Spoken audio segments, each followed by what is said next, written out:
Adájọ́ ti ní kí Alaba lọ ṣẹ̀wọ̀n oṣù 6 l'Ondo. Jẹnẹretọ ló jí gbé. Ọkùnrin ẹni ọdún 22 kan, Ọlápọ̀sí Alaba, ti ṣe bẹ́ẹ̀ dèrò ẹ̀wọ̀n báyìí o. Onídàájọ́ Ṣọlá Olújọbí ló ní kó sáré lọ lo oṣù 6 ní kérémọ́njé lórí ẹ̀sùn olè jíjà tí wọ́n fi kàn án. Ìdájọ́ yìí wáyé nílé ẹjọ́ májísírèètì tó wà nínú ọgbà Òkè Ẹ̀dà nílùú Àkúrẹ́. Alaba ni wọ́n ló hùwà yìí ní nǹkan bíi aago 5 ìrọ̀lẹ́ ọjọ́ 9 oṣù kejì ọdún 2024 yìí ládùúgbò kan tí wọ́n ń pè ní Ṣewọn Ògúnkóyè, èyí tó wà lágbègbè Plaza Motel nílùú Àkúrẹ́. Ọ̀daràn ọ̀hún àtàwọn ẹgbẹ́ rẹ̀ kan táwọn ọlọ́pàá sì ń wá la gbọ́ pé wọ́n fọ́ ilé ọ̀gbẹ́ni Adébáyọ̀ Adéníyì níbi tí wọ́n ti jí jẹnẹrétọ̀ Elepark kan tí owó rẹ̀ tó bí ẹgbẹ̀rún náírà gbé.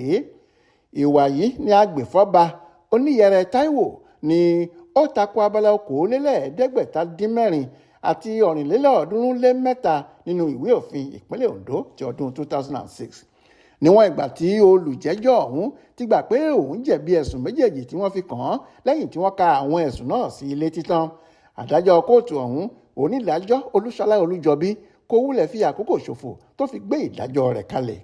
Onídàájọ́ Olújọbí ní kí ọ̀daràn ọ̀hún lọ fẹ̀wọ̀n oṣù 6 jura tàbí kó san $50 náírà gẹ́gẹ́ bí owó ìtanràn. Olúṣèyẹ Iyíadé ló ṣàkójọpọ̀ ìròyìn ọ̀hún fún Aláròyé online television.